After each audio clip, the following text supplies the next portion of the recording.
అందరికీ నమస్కారం. ఈరోజు మనం ఒక చాలా ప్రత్యేకమైన విద్యాసంస్థ గురించి తెలుసుకోబోతున్నాం. ఇది కేవలం పాఠాలు చెప్పే చోటు మాత్రమే కాదు, ఎన్నో జీవితాల్ని తీర్చిదిద్దే ఒక ఆలయం లాంటిది. పదండి, ఈ ప్రయాణంలోకి కలిసి వెళ్దాం.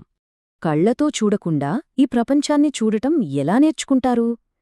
ఈ ప్రశ్న వినడానికి సింపుల్గా ఉన్నా చాలా లోతైనది. ఇక్కడ బ్రెయిలీ లిపి ద్వారా విద్యార్థులు తమ చేతివేళ్లతోనే ప్రపంచాన్ని చదువుతున్నారు. వాళ్ల చేతివేళ్లే వాళ్లకు కళ్ళు అన్నమాట. అసలు ఈ స్కూల్ ఎలా మొదలైంది, దీని వెనుక ఉన్న ఆలోచన ఏంటి, ఆ పునాదులు ఎలా ఏర్పడ్డాయో మనమిప్పుడు చూద్దాం. ఇది కేవలం ఒక బిల్డింగ్ కాదండి, ఆంధ్రప్రదేశ్లోని గుంటూర్లో ఉన్న ఒక అవకాశాల కేంద్రం.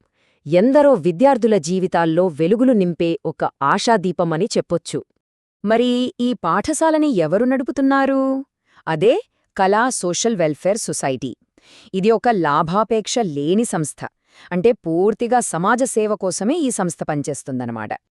ఈ స్కూల్కి అసలు స్ఫూర్తి ఎవరు అనుకుంటున్నారు? ఇంకెవరు, లూయిస్ బ్రెయిలీ. ఆయన కనిపెట్టిన ఆ బ్రెయిలీ లిపి వల్లే కదా ఈరోజు లక్షలాది మంది ఇలా చదువుకోగలుగుతున్నారు.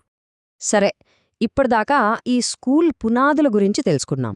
మరి క్లాస్ రూమ్ లోపలేం జరుగుతోంది, పిల్లలు ఎలా నేర్చుకుంటున్నారు, ఆ విషయాల్లోకి వెళ్దాం. ఇక్కడ మనం చూస్తే ఒక విషయం చాలా క్లియర్గా తెలుస్తోంది. వీళ్ల విద్య కేవలం పుస్తకాలకే పరిమితం కాదు. 1వ తరగతి నుంచి 10వ తరగతి వరకు చదువు చెబుతారు, అదే బ్రెయిలీలో. అంతేకాదు, వాళ్లకు ఉండటానికి చోటు, తినడానికి తిండి అన్నీ ఉచితంగా అందిస్తున్నారు. వీటితో పాటు స్పోర్ట్స్, కల్చరల్ యాక్టివిటీస్ కూడా ఉన్నాయి. ఒక సంపూర్ణమైన విద్య అంటే ఇదేనేమో. ఇందులో ఇది చాలా చాలా కీలకమైన పాయింట్ అండి. ఎందుకంటే దృష్టిలోపం ఉన్న విద్యార్థులకు పాఠాలు చెప్పడం అనేది ఒక ప్రత్యేకమైన నైపుణ్యం. వాళ్ల అవసరాలను అర్థం చేసుకుని వాళ్లకు తగ్గట్టుగా చెప్పగలిగే టీచర్లు ఇక్కడ ఉన్నారు.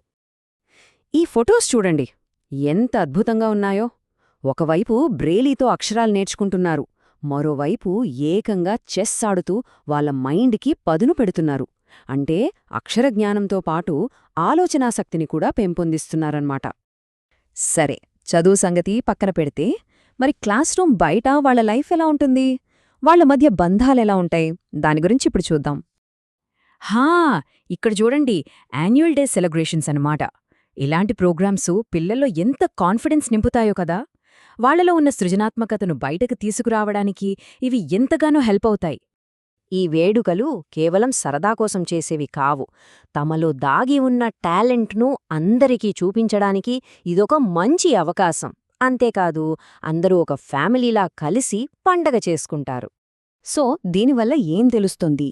ఇక్కడ జరిగే ప్రతి యాక్టివిటీ వెనుక ఒక పెద్ద లక్ష్యముందన్నమాట. అదేంటంటే పిల్లల్ని కేవలం చదువుకున్న వాళ్లుగా మాత్రమే కాకుండా జీవితంలో నెగ్గుకు రావడానికి కావాల్సిన అన్ని నైపుణ్యాలున్న వ్యక్తులుగా తయారు చేయడం. ఓకే, ఇప్పటివరకు బాగానే ఉంది. మరి ఫ్యూచర్ ఏంటి? ఈ స్కూల్ వాళ్ల స్టూడెంట్స్ భవిష్యత్తు కోసం ఏం ప్లాన్ చేస్తోంది? అదే మన చివరి సెక్షన్. ఇదే ఇప్పుడు మన ముందున్న అతి ముఖ్యమైన ప్రశ్న. 10th క్లాస్ అయిపోయాక వాళ్ల పరిస్థితేంటి? వాళ్ల ప్రయాణం అక్కడితో ఆగిపోకూడదు కదా. దానికోసం ఈ స్కూల్ ఏం చేయబోతోందో చూద్దాం. వాళ్ల ప్లాన్స్ చాలా క్లియర్గా, సింపుల్గా ఉన్నాయి. మొదటిది, ప్రస్తుతం 10వ తరగతి వరకు ఉన్న ఎడ్యుకేషన్ని ఇంటర్మీడియట్ వరకు తీసుకెళ్లడం. రెండవది, ఈ ఆధునిక ప్రపంచానికి తగ్గట్టుగా టెక్నికల్ ఎడ్యుకేషన్ని కూడా పరిచయం చేయడం. అసలు ఈ ప్లాన్స్ వెనుకున్న అసలు ఉద్దేశ్యం ఇదే. విద్యార్థులను ఎవరిమీద ఆధారపడకుండా వాళ్ల కాళ్లమీద వాళ్లు నిలబడేలా చేయడం.